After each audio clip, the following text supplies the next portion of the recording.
Assalamualaikum warahmatullahi wabarakatuh. Dalam kesempatan ini akan saya berikan gambaran tentang bagaimana cara melakukan uji regresi linier sederhana. Nanti lengkap dengan saya interpretasikan bagaimana cara memaknai hasil output SPSS-nya. Saya memiliki contoh kasus di sini, di mana saya memiliki 15 subjek penelitian.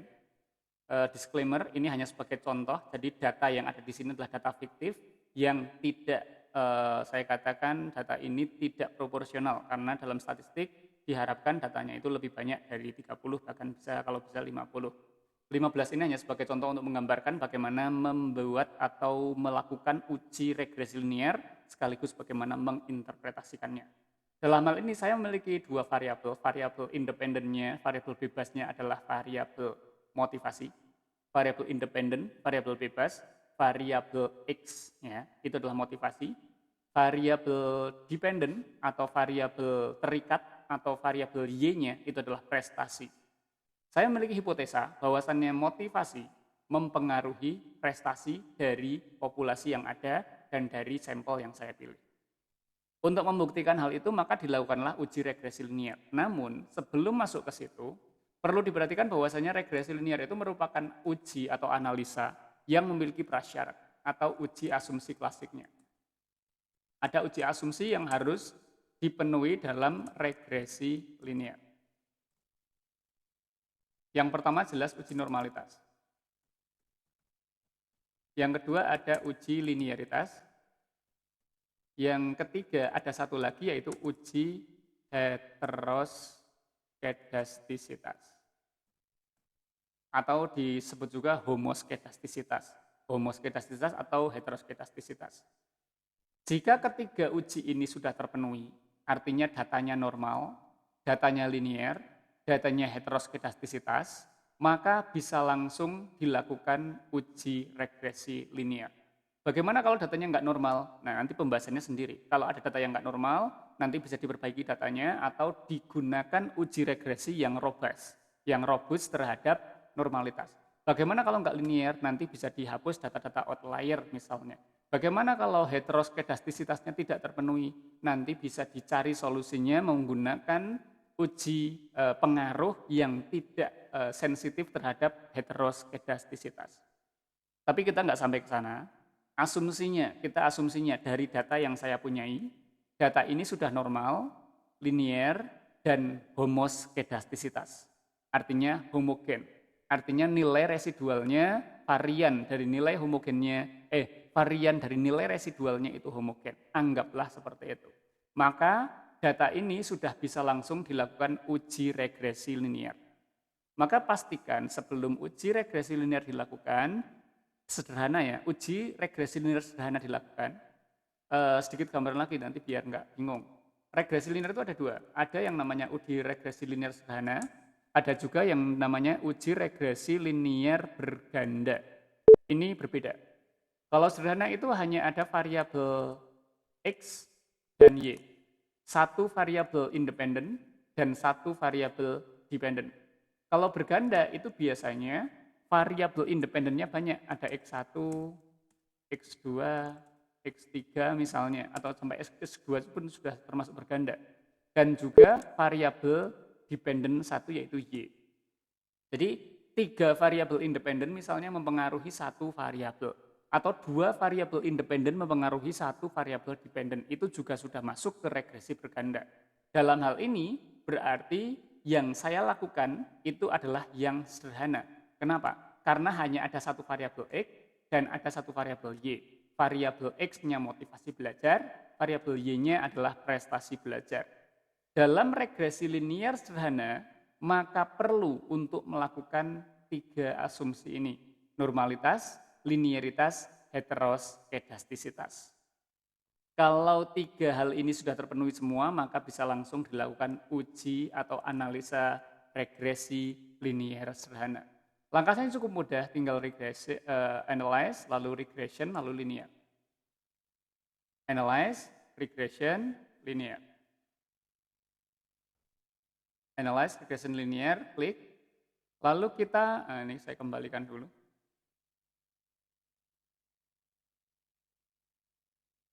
Oke. Di sini ada dua variabel yang akan kita uji, motivasi dan prestasi. Kita tahu motivasi adalah variabel independen, prestasi adalah variabel dependen. Motivasi yang atas kita masukkan ke yang bawah, prestasi yang bawah kita masukkan ke yang atas. Jadi dependennya, ingat ya, dependen itu terikat variabel Y yang dipengaruhi, kita masukkan ke sini. Independen itu variabel bebas, variabel X yang mempengaruhi. Dan kita tahu dalam hipotesa penelitian yang seperti ini itu adalah motivasi mempengaruhi prestasi. Berarti motivasi yang mempengaruhi, prestasi yang dipengaruhi. Berarti kita masukkannya seperti ini. Lalu setelah itu kita baru lakukan analisa regresi. Analisa regresinya cukup mudah, langsung seperti ini, nggak perlu diapa-apain, langsung klik OK.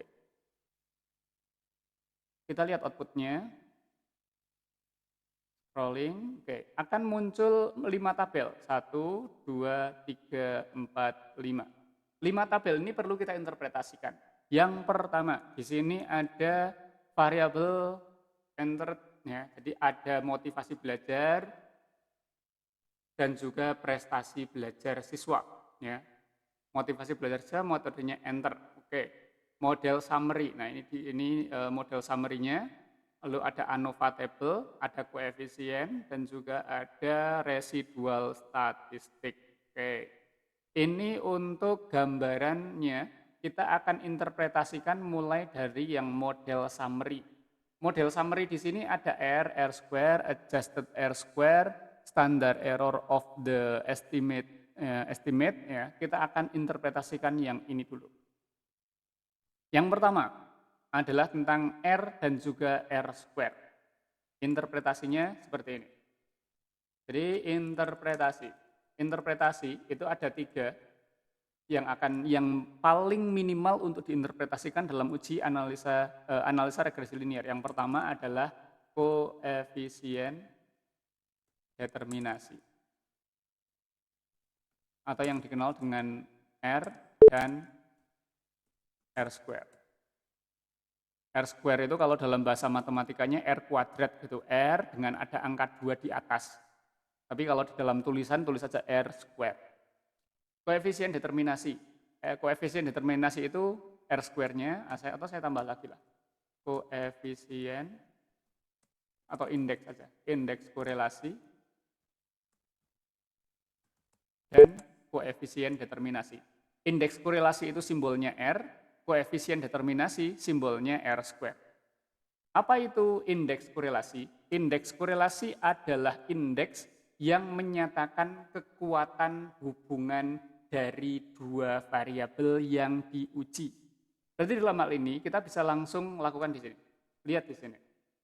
Untuk R-nya nilainya adalah 0,874. 0,874 untuk nilai indeks korelasinya. Bagaimana cara memaknainya? Cara memaknainya adalah kita lihat tabel untuk memaknai nilai R. Ini saya nyari di Google, tapi ini sudah saya klarifikasi dan sudah saya cek dengan buku referensi yang biasa saya pakai punyanya Prof. Dr. Indra Jaya. Ini sama persis, jadi Anda klik aja di sini. Klik aja atau Anda lihat video ini lalu nanti di screenshot aja bisa. Jadi untuk memaknai koefisien atau indeks korelasi, koefisien korelasi atau indeks korelasi itu interpretasinya seperti ini. Kalau nilainya itu berada di antara 0,00 sampai 0,199 maka dia sangat rendah atau sangat lemah. Relasinya, hubungan 2 variabelnya itu sangat lemah. Kalau 0,2 sampai 0,399 maka lemah saja atau rendah. Kalau 0,4 sampai 0,599 itu sedang, 0,60 sampai 0,799 itu kuat. Kalau 0,80 sampai 1,00 itu sangat kuat. Bisa dilihat di sini, untuk indeks korelasi ternyata nilainya itu hanya berada antara 0,00 sampai 1,00. Berarti indeks korelasi itu nggak bisa lebih dari 1. Dan tandanya itu bisa positif, bisa negatif. Tapi dalam kasus yang kita punyai, kita tandanya positif. Tapi yang jelas kita harus tahu nilainya itu berada di range mana, itu aja yang paling penting. Nah, dilihat di sini untuk indeks korelasi untuk nilai R dari analisa yang kita lakukan. Nilai R-nya 0,874. 0,874 itu kalau berdasarkan tabel indeks korelasinya maka berada pada row atau baris yang paling bawah 0,8 sampai 1,00. Berada di range atau rentang ini. Berarti 0,874 itu merupakan indeks korelasi dengan kategori sangat kuat. Oke, itu interpretasi yang pertama. Interpretasi indeks korelasi didapatkan bahwasannya R-nya ya, hubungan antara variabel X dan Y ya, nilai R adalah 0,874. Artinya hubungan antara variabel X yaitu motivasi dan Y adalah hubungan yang sangat kuat. Interpretasinya seperti ini untuk nilai R-nya. Lalu bagaimana untuk R square? R square itu merupakan nilai yang merupakan kuadrat dari R itu sendiri. Jadi R square-nya didapatkan nilai 0,76 tadi ya. Kita lihat kembali untuk SPSS-nya, nilai R square-nya 0,763. 0,763. Artinya 0,763 ini kalau kita buat dalam bentuk lain kan bisa dalam bentuk persen ya, 76,3%. Kan gitu. Berarti apa maksudnya? Maksudnya variabel X mendefinisikan Y sebesar 76,3%. Maksudnya gimana? Kita tahu ya, yang namanya suatu variabel itu kan mempengaruhi variabel yang lain, tapi ada yang dia itu mempengaruhi secara penuh, ada yang mempengaruhinya itu dikit banget gitu misalnya. Atau misalnya kalau kita dalam sehari-hari misalnya, ada seorang teman itu yang mempengaruhi kita. Misalnya temannya pinter, lalu kita terpengaruh dengan kepinterannya. Orangnya rajin, kita terpengaruh kerajinannya. Tapi kan mempengaruhinya itu enggak 100%. Enggak berarti kalau seorang teman kita itu rajin, lalu rajinnya siswa ini nular kita 100% kan enggak juga seperti itu. Artinya sama dengan hal ini juga. Motivasi belajar itu mempengaruhi prestasi itu apakah benar-benar 100% kan enggak. Pasti ada variabel lain. Dalam hal ini, variabel X mendefinisikan atau mempengaruhi variabel Y itu sebesar 76,3%. Saya ganti aja jangan mendefinisikan. Mempengaruhi sebesar 76,3. Artinya masih ada sisa sekitar 26,7% itu yang dipengaruhi oleh variabel lain. Sisanya, karena kan 100%-nya 100 dikurangi 76,3, 23,7% itu dipengaruhi oleh variabel yang lain selain motivasi belajar. Prestasi dipengaruhi motivasi belajar 76%, sisanya dipengaruhi oleh variabel-variabel yang lain. Gambarannya seperti itu untuk R dan juga R square. Lalu interpretasi yang kedua, setelah R dan juga R square apalagi? Yang kedua adalah memberikan interpretasi tentang tabel yang kedua. Tabel yang kedua ini ada tabel ANOVA ya. Ada tabel ANOVA yang membahas tentang signifikansinya. Oke, signifikansinya. Ini adalah signifikansi pengaruhnya atau ini yang kita interpretasikan terakhir aja. Kita langsung masuk ke koefisien. Koefisiennya di sini ada 0,803 dengan standar error itu 13,3. Oke. Jadi untuk motivasi belajar siswanya 0,83, 0,124. Ya. Ini adalah persamaan korelasi, namanya persamaan korelasi. Persamaan korelasi dan juga untuk nilai signifikannya. Maksudnya seperti ini. Untuk itu kita masuk ke interpretasi yang kedua. Interpretasi yang kedua itu kita kasih nama saja persamaan regresi. Persamaan regresi ini untuk memahami ini, mungkin kita alangkah baiknya kita kembali ke konsep uji linearitas yang pernah saya bahas pada video sebelumnya. Bisa Anda temukan pada playlist yang sama. yaitu untuk statistika statistika praktis 2024. Nanti cari saja playlistnya di channel ini pada uji linearitas. Pernah saya bahas tentang hal ini, yaitu bahwasannya ketika kita memiliki suatu data semacam ini misalnya, kita punya data, ada variabel, ini dalam hal ini adalah variabel yang kita regresikan tadi ya, variabel motivasi dan juga variabel prestasi. Ketika digambar dalam scatter plot, ya, scatter plot ini, maka akan muncul suatu garis tren. Sebetulnya garis tren ini disebut sebagai garis yang tipis ini ya. Garis tren ini disebut sebagai garis persamaan regresi. Yang mana persamaannya terlihat pada bagian samping kiri atas, Y sama dengan 0,8025X plus 13,318. Apa ini? Ini adalah persamaan regresi. 0,8025, 13,318. Ini adalah persamaan regresi. Jadi, kalau kita kembali ke sini, persamaan regresi itu kan dia linear ya, persamaan regresi linear. Artinya dia kan bentuk umumnya adalah Y sama dengan MX plus C. Dalam teori fungsi linear seperti itu. Kalau di dalam regresi itu agak berbeda. Y itu adalah variabel variabel terikatnya yaitu prestasi. Y besar saya tulis, Y besar prestasi belajar sama dengan B X plus C. Jadi fungsinya itu Y sama dengan BX plus C. Pertanyaannya berapa B-nya, berapa C-nya? Untuk mengetahui nilai B dan juga C-nya, maka kita bisa masuk ke SPSS-nya yang tadi. Pada bagian koefisien, nilai B pada kolom B, ini sudah diberikan. Jadi untuk B-nya yang berasal dari motivasi belajar, nilainya adalah 0,803, dan nilai C-nya, konstannya, itu adalah 13,318.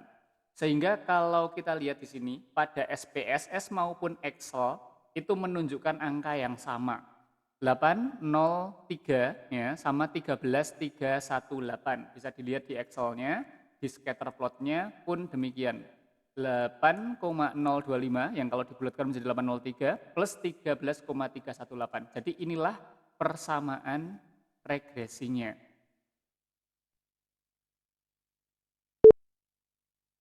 Jadi persamaan regresinya itu adalah Y sama dengan 0,8025X plus 13,318. Saya kira tidak perlu saya salin, ini aja. Yang penting tahu, artinya apa?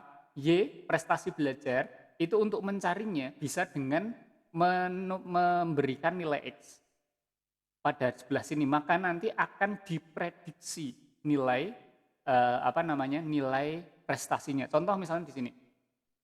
Saya punya nilai motivasi 35. Kalau motivasinya 35, maka kita bisa memprediksi berapa nilai prestasinya. Contoh ya, misalnya saya masukin, jangan yang ini, saya masukin 45 wes, saya masukin motivasinya 45, apakah nanti hasilnya akan 55? Kita lihat. 45, apakah hasilnya akan 55? Kita masukkan di sini. Kita bikin persamaan Excel aja ya. Hilangkan. Saya masuk ke kolom sini.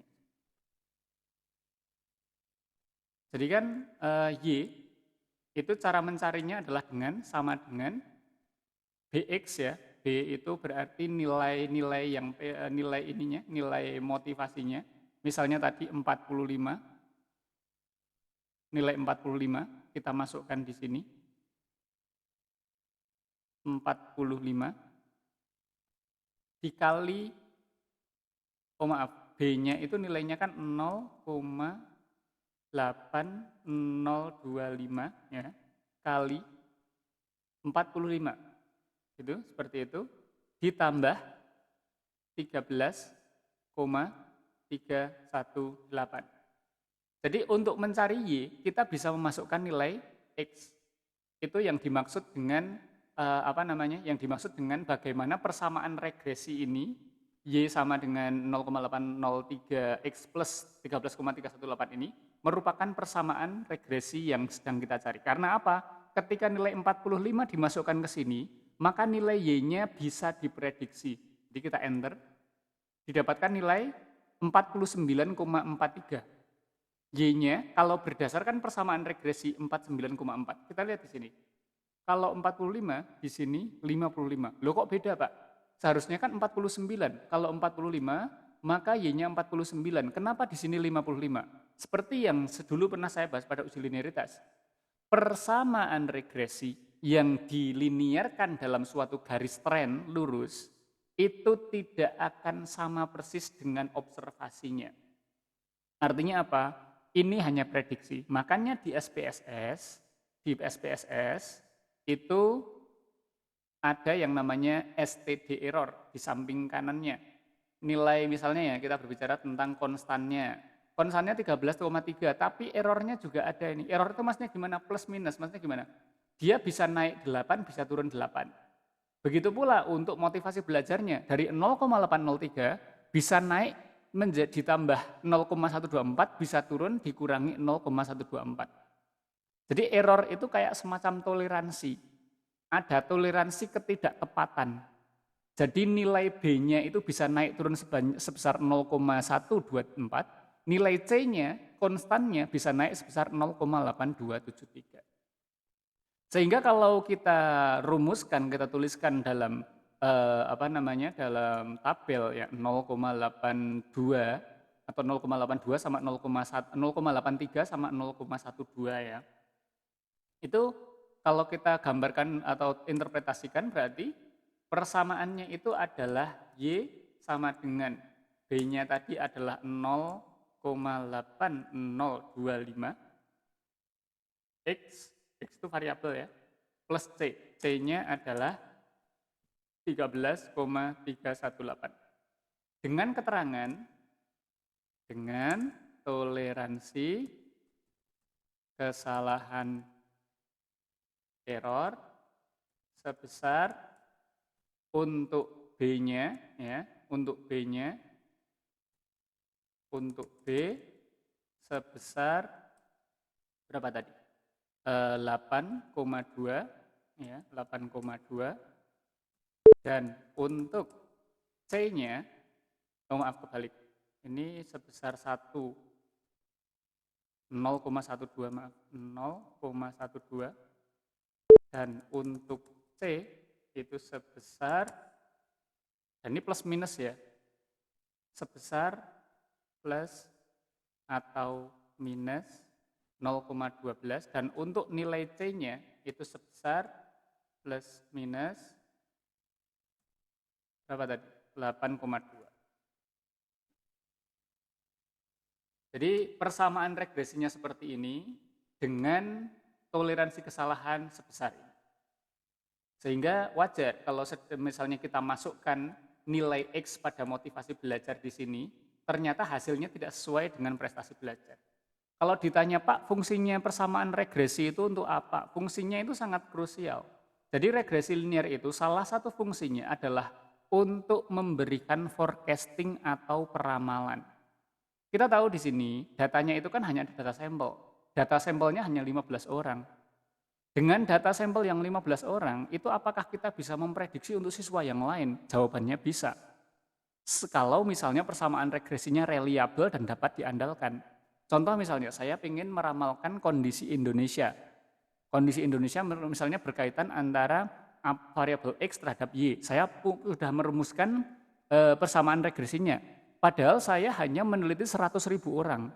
Seandainya persamaan regresi itu akurat, saya bisa menggeneralisir untuk satu Indonesia untuk meramalkan berapakah nilai Y-nya dengan mengetahui nilai X-nya.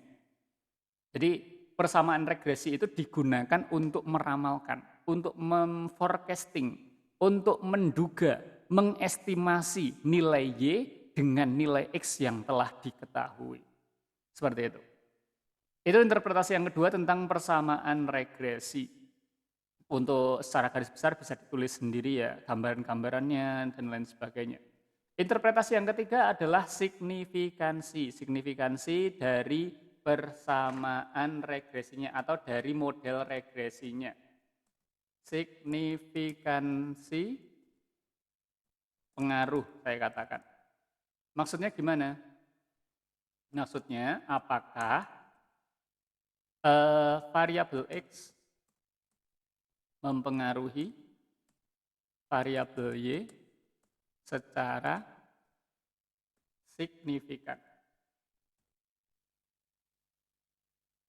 Ini merupakan jawaban dari hipotesa yang mungkin disusun di awal pertemuan atau ketika seseorang melakukan perumusan hipotesa awal.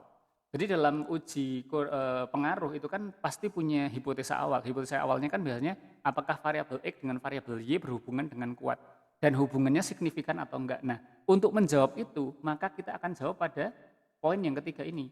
Tadi kita udah merumuskan bahwasanya hubungannya sangat kuat, tapi hubungan ini pengaruh yang kuat tadi misalnya, itu apakah bisa dikatakan pengaruhnya itu signifikan? Signifikan itu maksudnya gimana? Signifikan itu artinya dia dapat diandalkan, artinya dia akurat, artinya reliable, artinya bisa digeneralisasi untuk populasi, seperti itu. Bisa diandalkan gitu. Nah, untuk mengetahui hal itu maka kita harus mengetahui kriterianya. Kriterianya jika p-value dalam hal ini nilai signya ya, nilai signya itu lebih kecil kalau yang ini, lebih kecil dari alfa, maka signifikan. Artinya kalau lebih besar maka tidak signifikan. Kita lihat untuk output SPSS-nya, pada bagian koefisien, pada sig yang paling bawah. Jadi sig yang pojok kanan, pojok bawah. Dilihat di sini nilainya adalah 0,000, itu adalah nilai signifikannya. Jangan terkecoh dengan 000, apakah itu salah Pak? Enggak, sangat mungkin, jadi enggak apa-apa. Didapatkan nilai signya itu adalah 0,000. Yang artinya apa? Pasti lebih kecil dari alfa, karena alfanya itu biasanya 0,05. Berarti karena nilai sig atau p-value-nya lebih kecil dari alfa, maka dapat disimpulkan bahwasanya variabel X mempengaruhi variabel Y secara signifikan. Jadi yang dulu di awal penelitian merumuskan hipotesa atau pertanyaan penelitian, ada enggak pengaruh antara variabel X dengan variabel Y? Kalau ada, signifikan enggak pengaruhnya? Sekuat apa? Gitu kan? Sudah terjawab semua di sini. Yang pertama, kalau saya bertanya tentang ada enggak pengaruhnya? Ada. Kuat enggak? Sangat kuat. Signifikan enggak? Signifikan. Jadi variabel X mempengaruhi variabel Y dengan sangat kuat dan signifikan. Sangat kuat berdasarkan indeks korelasinya, signifikan berdasarkan nilai signya yang kurang dari alfa 0,05. Saya kira itu untuk interpretasi regresi sederhana, ya, regresi linear sederhana, interpretasinya secara garis besar seperti itu. Kurang lebihnya mohon maaf. Assalamualaikum warahmatullahi wabarakatuh.